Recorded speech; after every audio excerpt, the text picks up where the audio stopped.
Hi everybody, in this video we are going to look at the impact of the Crimean War on Russia and the emancipation of the serfs, which is an enormous moment in Russian history.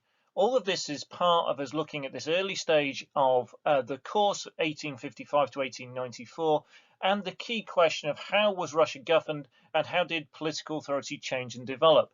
And this is a really important part of development because what we are seeing is a movement to reform under Alexander II.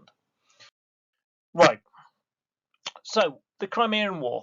So in 1853, Russia provoked the Ottoman Turks by sending troops, and this backed the Ottoman Turks into a corner. They declared war on Russia. The Russians then sunk a huge part of the Turkish fleet in the Black Sea. Now, the British and the French had a lot of trading interests in the Black Sea, and they didn't want to see Russia dominating it. So this provoked them into action. They sent 60,000 men to the Crimean to attack Sebastopol by land and by sea.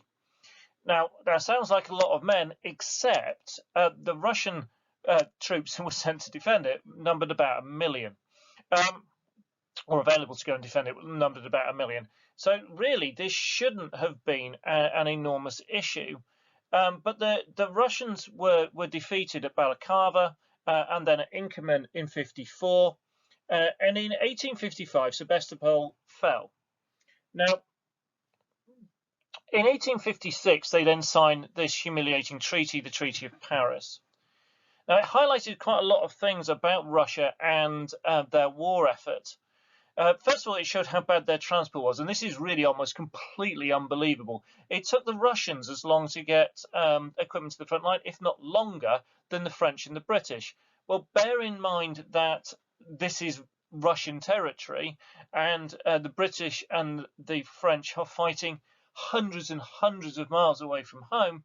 This really is a sad indictment of the situation in terms of Russian transport.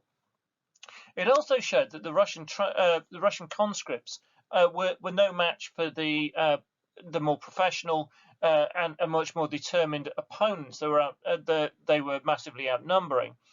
The Russian military leadership was shown to be not very good. Their administrative leadership was shown not to be very good. And technologically, Russia was shown to be miles behind the British and the French. Part of this was the weapons. They were using really old-style muskets, and they didn't have one each. It seems to be an ongoing thing that we'll see again with Russian armies, where they have more soldiers than they have weapons. The real shocking one, however, was the ships. They were still using unclad wooden-hulled sailing ships, whilst the British were developing ironclad steamships. And actually, the inland navy for Russia was powered by oar with groups of conscript serfs. So they really, the military was quite archaic. It was really behind the times. Now, this is a big shock to Russia, and it's starting to realize that it is a long way behind. And one of the things that enables this change is that in 1855, Alexander II comes to the throne, and him replacing Nicholas I, it gives this new opportunity for there to be reform. Now, he's facing a huge number of problems, not just the crisis in terms of the military defeat. He's seeing peasant revolts. He's seeing demands for reform from the intelligentsia, and he himself saw things that needed to be done if Russia was to remain a great power.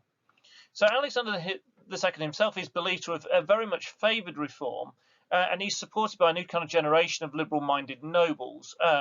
They included the Milutin brothers, I'm possibly saying that wrong, Grand Duke Constantine, and Grand Duchess Elaine Palavanova. Again, I'm probably saying that wrong. Right, this group around him are going to push him towards reform. The difficulty was for Alexander II, he wanted to bring about reform, but he didn't actually want to give up power. He didn't want to weaken the grip of autocracy. Now, there had been loads of reform in the West, but that had gone alongside, for example, revolution in France and growing democracy in places like Britain. And the British monarchs, for example, had slowly given away large amounts of their power to Parliament. whilst the French monarchs had their heads chopped off. So he doesn't really want either of those, and definitely not the French version. So the biggest of his reforms, I'm going to look at his other reforms in a separate video, but the biggest of his reforms was the emancipation of the serfs. Now the scale of this is absolutely mind-blowing. So there were 51 million serfs that are essentially it's a form of slavery. They are property of the landowners or the state. They don't have any freedom. And this emancipation is going to free 51 million people.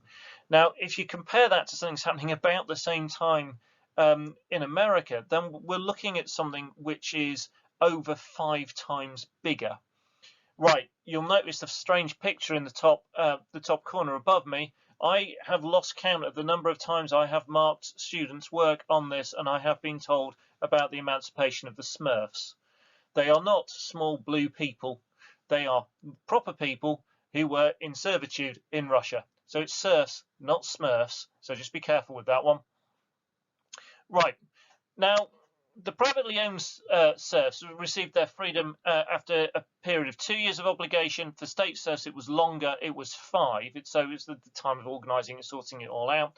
And part of what was sorted out, they received the house that they were living in, a small plot of land around it. The landowners kept a lot of the good stuff, the meadows, the pasture land, the woodland. But the serfs gain these new controls or freedoms that they've not had before. They get to choose who they marry, which is nice. They get the freedom to set up businesses and to travel, kind of, but that is made a bit more complicated by this new organisation that's set up called the Mir. Again, I may well be saying it wrong. The previous owners were compensated, which is, again, is one of the things that really holds this back, because they should generate a load of commerce and freedom and things like that. But if you're just actually ploughing a load of money back into the hands of the wealthy landowners, maybe not the greatest idea. And the poor old serfs, they are free, but they have to pay for it. They essentially have to buy themselves. And these are called redemption payments, and they're made over 49 years. And there's a 6% annual interest charge. So during the time that they were paying this off, which you can imagine is basically most people's lifetimes, they had to remain in the Mir, which is kind of a peasant commune. It's a village community. And that was in charge of allocating land. It also controlled what happened in the fields, and they had this the three field or open field system, which land was divided into strips. And then the serfs were the freed serfs were then allocated a certain number of strips in different fields. And the Mir, kind of run by council of elders, would control what was farmed, and they would collect taxes. Above the Mir, so there'd be several Mirs in an area, and above them would be a Volost, and the Volost supervised them and ran law courts and things like that, replacing the courts that were run by the landowners. So why do it? Well, part of it is stuff we already mentioned, is the humiliation of the Crimean War. One of the Milutin brothers, Dmitry, says that actually, if Russia is going to have a better and more effective military, it needs free men fighting for it rather than serfs. And actually, any further reform of the military is not going to work while there's still serfdom. Alexander II, part of this is personal motivation. He has liberal ideas. He believed it was the right thing to do, though there are some contradictory statements about this from him. Economically, it made a huge amount of sense. Free peasants would have more motivation to work, because if you were a slave, a serf, and you worked really, really hard, then you got exactly what you did as if you didn't work very hard at all. But now, if you would have the ability to take hold of your own destiny and make your life better. If they worked harder, then they would produce more grain. That grain could then be exported. That would generate more money for the state. So economically, this could help. And the other side of that is this idea of freedom of movement, which is something, again, they didn't quite get right. Because if they give them complete freedom of movement, that's really what was needed. Because if they were going to industrialise, they needed the workers to leave the countryside, the serfs, and move to the towns to work in the factories, and they could then be built, and the towns would grow, and the factories would go, and Russia would gain industry. For that to happen, you need the people to be able to leave the countryside. And emancipation is the big step towards that. Right, so emancipation, the good bits, the successes. Well, it is one of the most dramatic breaks in socio-economic history ever. I mean, particularly in Russia. It's achieved peacefully largely. There's very little open conflict.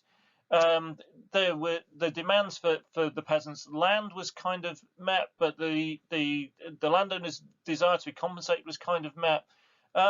So there was a kind of delicate balancing act that was going on, and the legal position of 40 million Russians was transformed really, really quickly. Now, the peasant disturbances were still there. There were still peasant uprisings. It's not to say that it had gone away completely, but it was far less than they'd been going on in the previous part of the 19th century.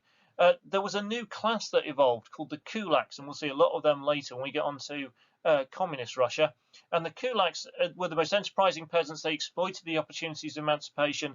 They managed to expand the size of their land holdings, produce surplus grain, sell it for profit, and start to live a kind of standard of living that the serfs before couldn't even have possibly dreamed about. And emancipation did stimulate, to some extent, business and industry. Some nobles had their debts now paid off and invested in new enterprise. There was some movement to the towns and cities as some of the peasants were allowed to leave the Mir and go seeking paid work. One of the problems that they had was that a father's land would then pass to all his sons rather than just to his eldest son, which sounds fairer, but the problem with that was that then there was, just as the generations went, there was not enough land to go round, and so younger sons were often encouraged and shoved to go to the town, go find paid work. Right, some of the limitations, but then some of the bits that make us angry about this and showed it didn't really work, is the whole system was twisted by the landowners, unsurprisingly, to suit themselves and not the serfs that were being free or the greater good of the Russian economy. So there was some disturbances because of this. They often gave the peasants land that was too small, and average holding was 9 acres, which wasn't really enough in some areas to sustain people. The landlords would inflate the value of the land that they held, and therefore they would be overly compensated, which cost the landowners, it cost the state a great deal, benefited the landowners, and that burden then's passed on to the serfs because they are then paying these redemption payments on an inflated value that the land didn't really have. So a lot of the peasants remained really, really, really poor. There's not enough, therefore, consumer demand to stimulate growth in the economy because you've got an economy filled with very, very poor people. Poor people can't spend anything because they haven't got anything to spend. So the economy doesn't grow. Therefore, it doesn't modernise to the extent it could have done. So this could have been done better. The freedom bit is maybe slightly an illusion. I've already alluded to. The village commune, the Mir, still kind of controlled a lot of elements of their lives in terms of allocation of land. There were still restrictions on travel, and internal passports had to be granted. And the Mir might not approve of kind of certain types of enterprise. And the Mir was generally run by the village elders, which tended to be slightly more backward looking, and therefore in lots and lots of cases weren't embracing ideas of the new world and new farming and new enterprise and all that kind of stuff. So again, not hugely successful. The government payments to the landowners often just paid off debt. I mean, we're seeing here it's almost half of it. 248 million rubles out of the 543 million rubles that are paid out by the government just went to pay off the debts of the nobility. And so they didn't have a huge amount left to invest, and a lot of them chose not to invest. And they were debt free and already quite wealthy people, and they could just live on that. Some of the nobles didn't do very well out of emancipation, and therefore we've got an embittered group against the government, and they often would sell up and move to the towns, and they would take that resentment with them. Right, thank you very much for watching. So we've covered the Crimean War and its impact and the Emancipation Proclamation. The next video will go on and look at other reforms under Alexander II, and again we'll be trying to assess how effectively they went. And the big thing to think about from this video is, was emancipation the right thing to do? Was it done well enough? And overall, how successful was Alexander II with this very, very significant reform? Thank you very much again for watching. Make sure you like, share, subscribe, and I'll see you all again soon.